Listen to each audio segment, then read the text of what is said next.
I've always had trouble with bureaucrats. Like we used to have, there used to be a group of I used to call them Mallory and her friends, some really smart arts managers, and they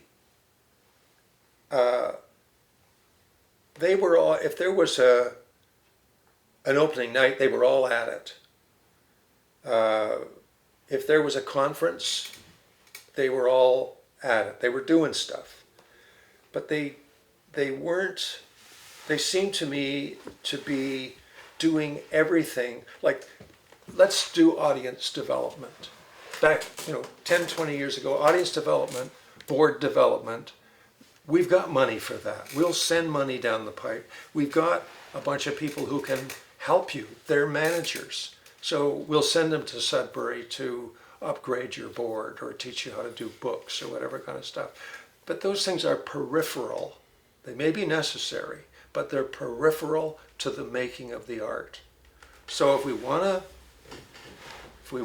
we care whether our best emerging artists get something to work with, then we've got to go and look at all the other things we spend the money on and say, is that as important as funding the art? Like, where the art is being made is where the money, some of the money should go. So maybe we say, all right, let's take 18% of the budget and we'll create a subgroup within our bureaucracy, and their job is to go out and find out where to deliver this 18% to get the most bang for our buck.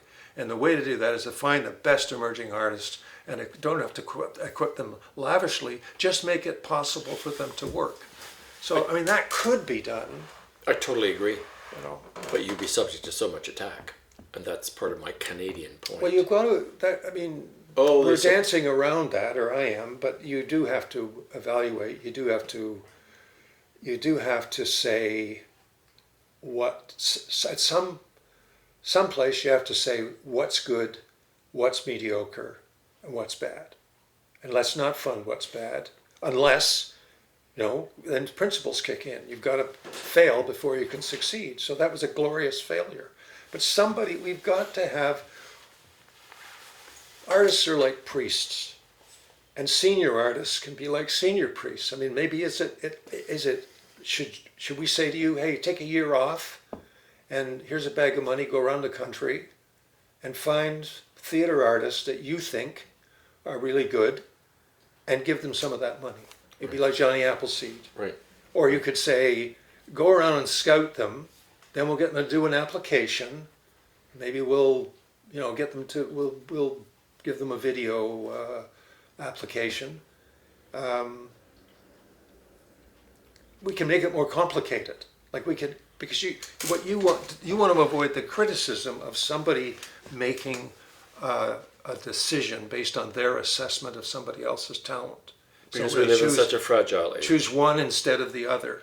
Yep. But if you choose the one because you believe that that's going to give you the best art return, and you're right, what's wrong with that? I mean, you're going to be wrong some of the time. You're going to bring up a pitcher who's there's no nothing good. fair about it.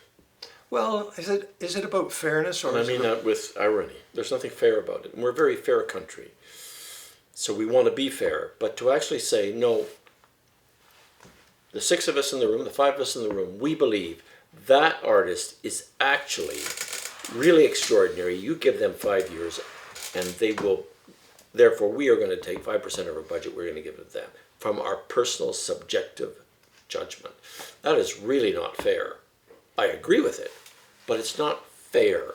Mm-hmm. And since we run so much of who we are, especially in government, on the fair, it's got to be fair or it doesn't move forward, mm-hmm. that we are in fact tying our own shoes together, or tying our 2 shoes together. So, and I have no figure out, because I want to be fair. Of course you got to be fair.